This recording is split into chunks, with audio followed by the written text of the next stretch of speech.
வாழ்த்துக்கள். நம்ம இன்னைக்கு சேனல்ல என்ன பார்க்க போறோம்னு பாத்தீங்கன்னா விநாயகர் சதுர்த்தி ஸ்பெஷல் கொலக்கட்டை ரெசிபி தான் பார்க்க போறோம்.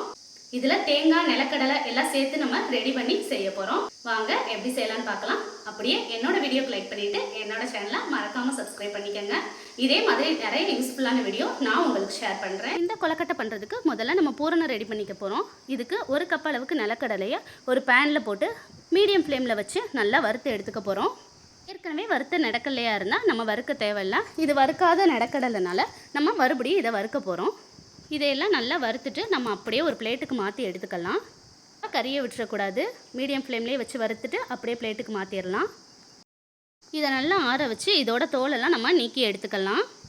பாருங்கள், இந்த மாதிரி இருக்கட்டும். இப்போ ஒரு மிக்சி ஜாரில் இதை அப்படியே நம்ம ட்ரான்ஸ்ஃபர் பண்ணி எடுத்துக்கலாம். இதை ஒரு 4-5 பல்ஸ் மட்டும் விட்டு அரைச்சி எடுத்துக்கலாம். ரொம்ப அரைக்கக்கூடாது, எண்ணெய் பிரிஞ்சு வந்துடும். இப்போ ஒரு கடாயில் 1 டேபிள் ஸ்பூன் அளவுக்கு நெய் சேர்த்துக்கோங்க. நெய் நல்லா உருகுனதும் 1 கப் அளவுக்கு துருவின தேங்காய் எடுத்து வச்சுருக்கேன். அதை இதோடு சேர்த்துட்டு மீடியம் ஃப்ளேம்லேயே வச்சுட்டு நல்லா வதக்கி விடுங்க. தேங்காய் 1 நிமிஷம் போல் நல்லா வதங்கினதும் இதில் நம்ம சர்க்கரை சேர்க்க போகிறோம்.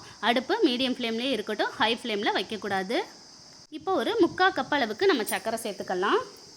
இந்த நாட்டு சர்க்கரையில் வெல்லம் தூசி எதுவுமே இருக்காது, அதனால நான் நேரடியாக சேர்த்துருக்கேன்.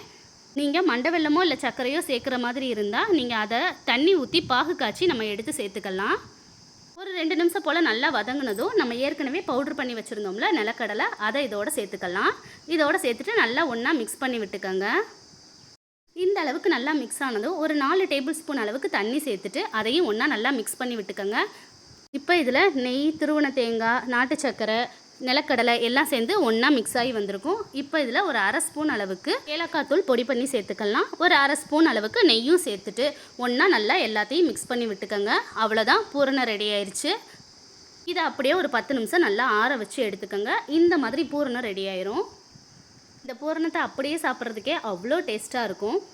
இப்போ இதில் ஒரு 2 கப் அளவுக்கு தண்ணியை ஒரு பேனில் எடுத்து வச்சுருக்கேன். அது நல்லா சூடாகட்டும். இதில் ஒரு பிஞ்ச் அளவுக்கு உப்பு சேர்த்துட்டு நல்லா தண்ணி நல்லா கொதிக்கிற அளவுக்கு பாயில் பண்ணி எடுத்துக்கலாம். இந்த அளவுக்கு பாயில் ஆனதும் அடுப்பை ஆஃப் பண்ணிடலாம். இப்போ நம்ம மாவு ரெடி பண்ண போகிறோம். 1 கப் அளவுக்கு இடியாப்ப மாவு எடுத்துக்கோங்க. இது கடையில் கிடைக்கிற இடியாப்ப மாவு, இல்லை கொலக்கட்டை மாவு, இல்லை வீட்டில் நீங்கள் ரெடி பண்ணியிருந்தால் பச்சரிசி மாவாக கூட இருக்கலாம். அதை வறுத்து நீங்கள் ரெடி பண்ணி வச்சுக்கோங்க. இப்போ இதில் தேவையான அளவு உப்பு போட்டுட்டு நம்ம கொதிக்க வச்சுருந்த தண்ணியை கொஞ்சம் கொஞ்சமாக இதில் சேர்த்து மிக்ஸ் பண்ணி எடுத்துக்க போகிறோம். ஒரு கரண்டி வச்சு நல்லா கொஞ்சம் கொஞ்சமாக மிக்ஸ் பண்ணிக்கோங்க. தண்ணியை மொத்தமாக சேர்த்துறாதீங்க, கொஞ்சம் கொஞ்சமாக தான் சேர்க்கணும். நல்லா கொதிக்கிற தண்ணியாக மட்டும்தான் சேர்க்கணும். அப்போ தான் கொலக்கட்டை நல்லா சாஃப்டாக கிடைக்கும். 1 கப் மாவுக்கு 1 கப் அளவுக்கு தண்ணி தேவைப்படும். தண்ணி அதிகமாக சேர்த்துட்டிங்கன்னா மாவு ஒட்டிக்கிற மாதிரி இருக்கும். இந்த மாதிரி ஓரளவுக்கு நல்லா கிளறி விட்டதும் அதை அப்படியே ஒரு 5 நிமிஷம் மூடி போட்டு மூடி வச்சிடலாம். 5 நிமிஷம் கழித்து திறந்து பார்த்து மாவு அப்படியே பிசைஞ்சு எடுத்துக்கலாம். கொஞ்சம் சூடாக தான் இருக்கும். அப்படியே பிசைஞ்சால் தான் மாவு நல்லா சாஃப்டாக கிடைக்கும். மாவு ஆறுனதும் பிணையக்கூடாது. அப்போ இந்த மாதிரி சாஃப்டாக நம்மளுக்கு கிடைக்காது. கையில் ஒட்டாத அளவுக்கு நம்மளுக்கு இருக்கணும். பாருங்கள், இவ்வளோ சாஃப்டாக மாவு கிடச்சிருக்கு. இப்போ இதிலேருந்து ஒரு போர்ஷன் அளவுக்கு மட்டும் நம்ம எடுத்துகிட்டு மீதி மாவை மூடி வச்சுக்கலாம். அப்பப்போ மூடி வச்சுக்கோங்க, இல்லாட்டி மாவு காஞ்சிரும். இப்போ இந்த கொலக்கட்டை செய்கிறதுக்கு நான் ஒரு வாழை இலை எடுத்திருக்கேன். அந்த வாழை இலையில் லேசாக நெய் தடவிக்கங்க. நல்லா நெய்யெல்லாம் எல்லா பக்கமும் படுற மாதிரி தடவிட்டு ஒரு போர்ஷன் மாவை மட்டும் நம்ம உள்ளே வச்சுட்டு கொஞ்சம் கொஞ்சமாக அழுத்தி விடுங்க. ரொம்ப ஒல்லியாகவும் இருக்கக்கூடாது, ரொம்ப குண்டாகவும் இருக்கக்கூடாது. ரொம்ப குண்டாக இருந்தாலும் மாவு ரொம்ப தடிமனாக இருக்கும். இப்போ இந்த பூரணத்துலேருந்து ஒரு பெரிய டேபிள் ஸ்பூன் அளவுக்கு நம்ம பூரணம் உள்ளே வச்சுக்கோங்க. ஸ்டஃபிங் நிறையா இருந்தால் தான் நல்லா டேஸ்ட்டாக இருக்கும் கொலக்கட்டை. இதை அப்படியே நம்ம மடிச்சுக்கலாம். மடிச்சுட்டு ஓரத்தை ஃபுல்லும் நல்லா டைட்டாக அமுக்கி விட்டுக்கோங்க. ஓரம் ஃபுல்லும் வெளியில் வந்துடக்கூடாது, அதுக்காகத்தான். ஓரத்தை ஃபுல்லும் நல்லா அமுக்கி விட்டுக்கோங்க. ஏன்னா கொஞ்சம் விரிசல் இருந்தாலும் பூரணம் வெளியில் வந்துடும், அதுக்காகத்தான். இந்த அளவுக்கு நல்லா ப்ரெஸ் பண்ணதும் இப்போ நம்ம இதை ஒரு கத்தி வச்சு எக்ஸ்ட்ரா இருக்கிறதெல்லாம் நம்ம ஷேப் பண்ணி எடுத்துக்க போகிறோம். பாருங்கள், இந்த மாதிரி ஷேப் பண்ணி எடுத்துக்கலாம். இதே மாதிரி எல்லாத்தையும் செஞ்சு ரெடி பண்ணி வச்சுக்கலாம். இப்போ ஒரு இட்லி பாத்திரத்தில் தண்ணி நல்லா சூடானதும் இட்லி பிளேட்டை வச்சுட்டு இதுக்கு மேலே நான் ஒரு துணி விரிச்சிக்க போகிறேன். நீங்கள் எண்ணெய் தடவி கூட அது மேலே வச்சு அவிச்சு எடுத்துக்கலாம். நான் துணியில் ஒவ்வொன்றா எடுத்து வச்சு எடுக்க போகிறேன். எல்லாம் வச்சதுக்கு பிறகு துணியை ஃபுல்லாக கவர் பண்ணி மூடி வச்சிடலாம். இது ஒரு 8லேருந்து ஒரு 10 நிமிஷம் வரைக்கும் நல்லா வேகணும். நல்லா வெந்தால் தான் சூப்பராக இருக்கும். ஒரு 10 நிமிஷம் போல் ஆயிடுச்சு. இப்போ நம்ம எடுத்து பார்த்துக்கலாம். பாருங்கள், கொழுக்கட்டை எல்லாமே நல்லா ரெடி ஆயிடுச்சு. எவ்வளோ சாஃப்டாக இருக்குன்னு பாருங்கள்.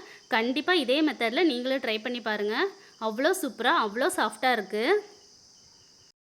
இப்போ நம்ம இதே மாவில் அச்சு வச்சு செய்யக்கூடிய இந்த கொலக்கட்டை ரெசிபியும் பார்த்துருவோம். பெரும்பாலும் இந்த அச்சு வச்சு நிறைய பேருக்கு இந்த கொலக்கட்டை வர்றதே இல்லை. இந்த மெத்தடில் ஃபாலோ பண்ணிங்கன்னா அச்சுலேருந்து சூப்பராக கொலக்கட்டை வெளியில் வரும். இதுக்கு முதல்ல இந்த மாதிரி கடையில் கிடைக்கிற அச்சில் உள்ள ஃபுல்லும் நெய்யோ இல்லாட்டி எண்ணெயோ லைட்டாக தடவி எடுத்துக்கோங்க. மாவை இந்த மாதிரி வச்சுட்டு நம்ம விரல்லையும் எண்ணெய் தடவிக்கங்க. தடவிட்டு நல்லா ப்ரெஸ் பண்ணி விட்டுக்கலாம். இந்த மாதிரி எல்லா பக்கமும் உள்ள வரைக்கும் அழுத்தி ப்ரெஸ் பண்ணி விட்டுக்கோங்க. எக்ஸஸ் மாவு இருந்தால் வெளியில் வந்துடும். அதை அப்படியே நீங்கள் எடுத்துக்கோங்க. நல்லா ப்ரெஸ் பண்ணி விட்டால் மட்டும்தான் அச்சிலேருந்து மாவு வெளியில் எடுக்கிறதுக்கு ஈஸியாக வரும். இப்போ கொஞ்சோண்டு பூரணத்தை மட்டும் எடுத்து உள்ளே வச்சுட்டு மேலே திருப்பியும் ஒரு சின்ன போர்ஷனாக மாவை எடுத்து நம்ம மூடி வச்சுக்க போகிறோம். பாருங்கள், இந்த மாதிரி நல்லா அழுத்தம் கொடுத்து மூடி வச்சுட்டு திருப்பியும் எக்ஸஸாக இருக்கிற மாவை நம்ம கையில் எடுத்து விட்டுறலாம். அவ்வளோதான், சூப்பராக ரெடி ஆயிடுச்சு. இப்போ இந்த கொலக்கட்டை அச்சிலேருந்து இது சூப்பராக வெளியில் வந்துடும். இந்த மாதிரி லேசாக ப்ரெஸ் பண்ணி கொலக்கட்டையை எடுத்தோம்னா அவ்வளோ சூப்பராக கொலக்கட்டை வெளியில் வரும். பாருங்கள், இதே மாதிரி ஒவ்வொரு தடவை செய்யும் போதும் அந்த அச்சில் வந்து நம்ம நெய்யோ இல்லாட்டி எண்ணெயோ தடவிக்கலாம். அப்போ தான் இந்த மாதிரி பர்ஃபெக்ட் ஷேப்பில் கிடைக்கும். இதே மாதிரி ஒவ்வொன்றையும் தனித்தனியாக செஞ்சு எடுத்து வச்சுக்கலாம். இந்த மாதிரி நிறையா செஞ்சு வச்ச பிறகு இட்லி பாத்திரத்தில் தண்ணி நல்லா சூடானதும் நம்ம இட்லி தட்டை வச்சு அது மேலே ஒரு துணியை போட்டு அது மேலே செஞ்சு வச்சுருக்க கொலக்கட்டையெல்லாம் வச்சு நல்லா மூடி வச்சுட்டு ஒரு 10 நிமிஷம் வேக வச்சு எடுத்தால் ஒரு சூப்பரான டேஸ்ட்டில் கொலக்கட்டை ரெடி ஆயிடுச்சு.